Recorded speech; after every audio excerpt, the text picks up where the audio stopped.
Escola Literária Pré-Modernismo. Olá pessoal, tudo bem? Eu sou a Carmen e hoje eu vou comentar a Escola Literária Pré-Modernismo. Antes de começar a comentar, entrar no assunto, de fato eu vou pedir para você se inscrever neste canal, caso ainda não seja inscrito, que me siga no Instagram, o Que Vi do Mundo, curta esse vídeo, comente e todas essas coisas de engajamento que vocês conhecem. Finalmente, nós saímos do século XIX, né, das escolas literárias. Século XIX nós tivemos ali, sei lá, pelo menos umas 4, acho que fiz uns 4 vídeos sobre escolas do século XIX. Romantismo, realismo, naturalismo, arcadismo, parnasianismo, não, 6 vídeos, enfim. Quase a metade das escolas literárias são do século XIX, pelo que a gente percebe, né? O pré-modernismo é já no século XX. E o pré-modernismo ele não é considerado assim, uma escola literária como as outras, né? Porque não foi um movimento de um grupo de pessoas, de literatos que resolveram mudar a literatura, uma proposta nova, tal, tal, tal. Não. E também foi uma coisa no Brasil, né? Não foi no mundo. A gente chama de escola literária para discutir esses aspectos literários de algumas obras que não se encaixam em nenhuma dessas escolas estéticas aí que nós vimos do século XIX, mas elas também ainda não têm as características do modernismo, que é a próxima escola estética. O modernismo é uma escola estética, é um movimento estético, não é só literário, é estético também, né? O que quer dizer que é um movimento que contempla outras manifestações artísticas e não só a literatura.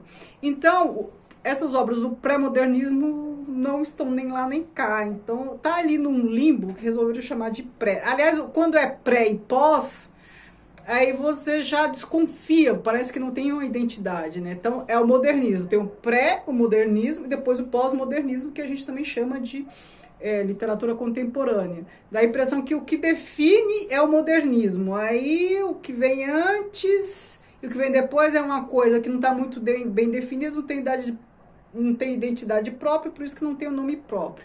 No caso do pós-modernismo, tudo bem, a gente está vivenciando isso ainda, né? A posteridade vai se encarregar de dar um nome mais adequado. Agora, o pré-modernismo, eu acho que ficou como pré, porque, enfim, não foi de fato uma escola literária, só foram obras que não conseguiram, que estavam representando bem o clima daquele momento. A gente está falando de começo do século XX, antes de 22, né, porque 22, a década de 20 já é modernismo, a gente está falando no comecinho ali do século XX, muitos falam que é de 1910 a 1922, tem gente que fala que é um pouco antes, né, que não tá nem lá nem cá, então assim vira o outros, a classificação de outros, certo? É mais ou menos nesse sentido. Tá, mas por que há nessas obras, que há de diferente nessas obras? Por que não é modernismo ainda e por que não é o que veio antes, sei lá, simbolismo, arcadismo, tudo que a gente viu? Tem uma característica muito peculiar, são obras ali muito críticas do momento socioeconômico e político. Ah, mas isso outras obras já fizeram, o realismo já fez isso, né? Outras escolas já fizeram, o realismo já fez isso, o modernismo também vai fazer. Sim, mas é uma produção que não tem todas as características do realismo, embora o modernismo já carregue, né? Eu falei para vocês, depois do realismo, há traços de realismo em tudo que vem depois. Com exceção das escolas que buscam lá um pé lá no passado, aquelas que voltam realmente para o passado. As que não voltam para o passado e continuam com temáticas presentes, todas estão trazendo ali, todas trazem questões de realismo, só que com alguns diferenciais. Então, o pré-modernismo também traz, né? Se o modernismo já traz, imagine o pré-modernismo. Então, características do realismo, então a crítica social, se é aquela idealização e tal, mas aí características novas que, por conta do contexto sócio-histórico, não estavam lá no realismo, porque era outro momento, né? Se muda contexto histórico, já falei para vocês. Quando há uma mudança de contexto histórico, às vezes até mesmo espacial, né? A gente nem sempre deve separar espaço e tempo. Se há uma mudança, por mais que as características sejam as mesmas, você não pode dar o mesmo nome. Você pode chamar de então, sei lá, neorrealismo poderia ser? A gente vai ver isso no cinema no século XX, o neorrealismo, né? Pode ser, mas tem que ter um prefixo, alguma coisa ali para deixar claro que não é o mesmo, porque não é aquele momento, é outro momento. Agora vamos ao que interessa de fato. Quais são as características deste momento? A gente está aqui no Brasil com uma república recém-proclamada, né? A gente está falando de... A proclamação da república foi em 1889, a gente está falando de começo do século XX, 1910, por aí. Então, percebam, 20 anos, em termos históricos, 20 anos é nada, certo? Para a história, 20 anos é nada, não é nem um pingo. Ainda mais quando trata de questões estruturais de um país, de desenvolvimento de um país e tal. Então, a gente está aqui num Brasil que está todo por ser constituído, isso para os idealistas, do ponto de vista político, do ponto de vista social, do ponto de vista econômico, de acordo com uma liberdade que a República prometeu, certo? Então, assim, não somos mais monarquistas, né? A gente não somos mais conservadores, estamos numa nação mais progressista. Estamos numa nação que politicamente aderiu a um movimento, pelo menos teoricamente, progressista, né? Que é o que propõe a República. E aí, que país é esse que a gente está? O que está tendo? Né? E a gente, na verdade, está tendo um monte de conflito, né? Nesse período, porque tem resistência de conservadores, aí tem aquelas pessoas entusiasmadas querendo o novo, a proposta nova, já que houve mudança, né?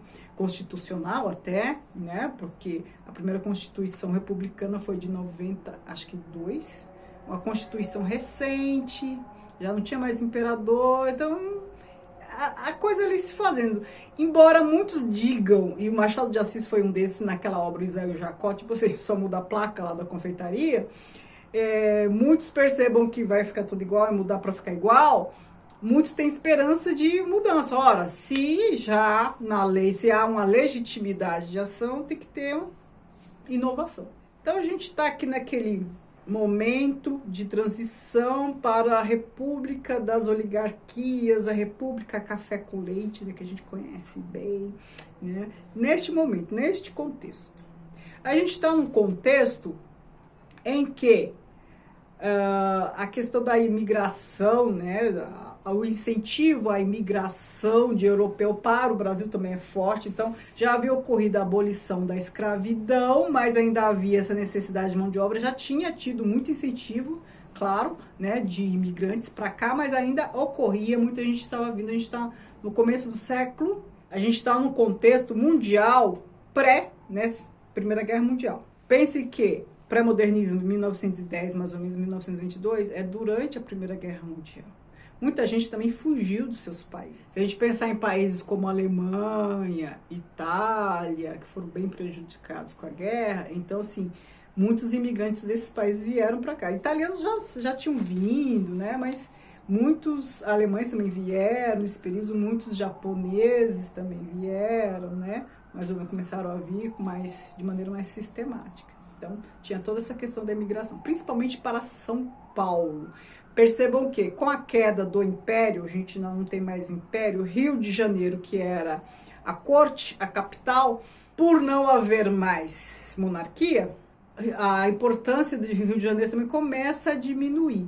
Ainda mais com essa questão política da República Café com Leite, que aí era Minas e São Paulo. São Paulo estava se despontando como, né, um lugar próspero, uma cidade em ebulição em termos de industrialização, de imigração, em termos de cultura do café e tudo mais. Então, se o eixo econômico estava vindo para São Paulo, já estava em São Paulo, acredito, e o político também, por conta da República Café com Leite. Minas, leite, São Paulo, café, né, o que a gente aprendeu na história. E o Rio de Janeiro está num período que sofreu muitas transformações urbanas, né? Já não era mais império, então tudo que era imperial passou a ser republicano, nacional. A gente está aqui na construção de um nacionalismo. Então, Biblioteca Nacional, Arquivo Nacional, Museu Nacional, aquela coisa toda, uma urbanização nos moldes de Paris o que o Haussmann, lá, prefeito de Paris, fez com Paris, que tirou todo aquele aspecto medieval, derrubou, abriu o boulevard e tal, em nome da inovação, luz elétrica, metrô, o Pereira Passos tentou fazer também no Rio de Janeiro, uma espécie de higienização, né? Então vamos empurrar para os morros, a população pobre, os ex-escravizados, vamos higienizar, deixar o Rio de Janeiro industrializada, bonita, tal qual houve em Paris. E nesse processo, a casa do Machado de Assis foi derrubada, né? Não sei se vocês sabem que foi nesse processo que a casa onde morou Machado de Assis foi derrubada, né? Higienizar, vamos deixar bonito. Esse processo que hoje a gente chamaria de gentrificação. E aí, os autores deste período, o que que eles fazem? Uma grande crítica a esse processo, a essa desigualdade social, a tudo isso que está acontecendo, aos conflitos também, né? A gente teve Canudos lá no Nordeste, conflitos políticos, desigualdade social, todas essas questões que parecem sempre atuais. Aliás, atuais só no Brasil? Não, são sempre as questões atuais em qualquer lugar do mundo, gente. São questões de qualquer país, né? Tem país que está no momento mais em alta, outro mais em baixa. Tem país que em um aspecto se destaca, em outro não. Mas por mais que esteja bem a economia de um país, a economia sempre vai ser uma preocupação, porque ela pode estar bem no momento, não vai estar bem sempre, ela sempre precisa ser monitorada. E há países como o nosso, que essas questões todas econômicas e sociais são sempre problemáticas, elas nunca estão bem a ponto de precisarem apenas de monitoreio, elas sempre estão precisando, assim, de uma reforma. Com tudo isso, quais foram os principais autores, assim, que trataram de temas, os grandes representantes do pré-modernismo? Esses a gente estuda bem na escola, cai muito em vestibular, hein? Um deles foi Euclides da Cunha, com Os Sertões. Eu tenho um vídeo muito antigo, um dos primeiros vídeos no canal sobre este livro. Aqui o Euclides da Cunha, ele retrata a Guerra dos Canudos, como foi de fato. Uma coisa era o que divulgavam, outra coisa era o que acontecia. Então ele viajou para retratar tudo o que acontecia, né? Ele era correspondente, acho que do jornal Estado de São Paulo. Ele viajou até Canudos para ver de perto o que estava acontecendo e relatou. Então a gente tem aqui um exemplo de jornalismo, uma reportagem, um documentário, um jornalismo investigativo, um jornalismo político mesmo. Só que a gente está falando de um cara que produziu literatura. Então, assim, não pense que o texto é um relatório. Aqui a gente tem literatura da melhor qualidade. No vídeo lá, eu até li um trecho que eu destaquei aqui. De repente, uma variante trágica. Aproxima-se a seca. Como ele vai narrando tudo que ele viu e a importância política de como ele descreve a Guerra dos Canudos, Antônio Conselheiro, é muito grande, porque até então as coisas eram contadas de outra maneira, pela mídia, né? Ele viu lá e relatou de outra forma. Então, esse livro é muito importante. Cai muito no vestibular, né, e tal. Um outro livro muito importante que a gente tem aqui é O Triste Fim de Policarpo Quaresma, do Lima Barreto. Aliás, eu gosto muito do Lima Barreto. Ele é um dos autores que eu acho que não tem o destaque, o reconhecimento que merece. O que ele apresenta? Não falei para vocês do nacionalismo? Caiu o império, aí a república, então o que é o Brasil? Aquela busca, aqui surge neste momento, novamente, a busca pelo Brasil profundo, que é o Brasil, vamos construir o Brasil e tudo mais. Logo, pré-modernismo, porque logo depois veio o modernismo, Mário de Andrade e vários outros, com essa preocupação. Mas aqui nessa obra do Lima Barreto, a gente já tem personagem aqui muito preocupada com isso, que é o Policarpo Quaresma. Ele quer retomar, inclusive, o tupi, a língua tupi. Ele é tido como louco, né? Porque ele tem uma razão fora do comum. A razão dele não é a razão da maioria, por isso que ele é tido como louco. Para além da história do Policarpo, dessa personagem, que é bem interessante, ela por si só, uma coisa que me chamou bastante atenção é que em algum momento aqui ele comenta essa questão da imigração, dos imigrantes europeus receberem terras, receberem incentivos, e enquanto que os ex-escravizados foram deixados à penúria. Uma outra obra, Canaã, do Graça Aranha. Eu fiz vídeo sobre essa obra. Essa obra aqui é um exemplo do imperialismo. Aqui a gente tem imigrantes vindo, acho que para Espírito Santo, imigrantes alemães, e a visão que eles têm, aquela visão muito preconceituosa do colonizado que precisa de uma libertação. Eles precisam ser civilizados, precisam ser libertados da sua cultura silvícola, eles precisam de uma crença num Deus europeu. Eles estão fazendo um favor em nos colonizar, né? Tem isso aqui. E aqui é engraçado que eu comento isso no vídeo que eu fiz, dê uma olhadinha lá.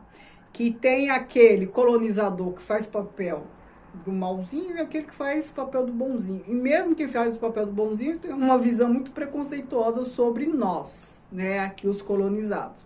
Então, a visão preconceituosa é assim, no sentido de, eles merecem uma chance para chegarem lá, né? O outro fala, esse povo selvagem, isso, aquilo, desce o rei. E o que é bonzinho fala, não, eles precisam de uma oportunidade, como se a gente precisasse passar por um processo civilizatório para alcançar o nível deles, né? Para a época e para o momento, ele era o bonzinho da história. A gente tem Augusto dos Anjos, né, na poesia, Eu e Outros Poemas. A poesia dele não é nada lírica, não tem aquela beleza, muito longe do rebuscamento dos parnasianos, hein? E ele fala de catarro, eu filho do catarro, de não sei o que não sei o que. Lembra muito Memórias Póstumas de Brás Cubas, que fala do cadáver, dessas coisas. Aqui ele fala assim de coisas nojentas. Então ele é considerado um poeta pessimista, né? Mas assim, é difícil ser otimista, né? No Brasil, uma pessoa com muita consciência social, é muito difícil ser otimista. Então ele era muito pessimista, tanto é que aqui nessa edição, não sei se vocês conseguem ver, tem um urubu do lado dele, aqui, Todos estão fazendo o quê? Uma análise, de uma forma ou de outra, estão tocando nesse ponto da decadência, e não é moral. Aqui nenhum deles trata de um aspecto moral. Eles estão tratando o quê? Ainda da colonização. Embora a gente seja uma república, a gente vê aqui aspectos que são rescaldo de colonização, de país colonizado, nessa questão do imigrante europeu vir para cá. Pode estar lá na miséria, vir para cá para tentar se dar bem, que ainda tem essa visão preconceituosa. O outro que era importante aqui neste momento, mas que eu não tenho aqui para mostrar para vocês, era o Monteiro Lobato, né? Não é com o Sítio do Pica-Pau Amarelo, não é com a produção infantil, mas acho que a obra que se destaca é As Cidades Mortas. Eu não tenho, acho que eu não li essa obra e também não tenho aqui para mostrar para vocês, mas são os autores deste período. Então ali já discutindo questões que vão se tornar caras para a próxima escola literária, que é modernismo. Fico por aqui, me digam até agora qual é a escola estética que você mais gostou, com a qual você mais se identifica. Porque agora o que a gente vai ter? Modernismo e pós-modernismo. Então, literatura moderna e contemporânea, que é o que a gente está acostumado a ler assim, de maneira mais sistemática. Me digam dessas passadas, quais as escolas ou qual a escola que mais te interessa, mais te agrada, as características do momento, do contexto histórico, do texto literário em si te agrada mais. Eu vou adorar saber. Muito obrigada, beijos e tchau, tchau.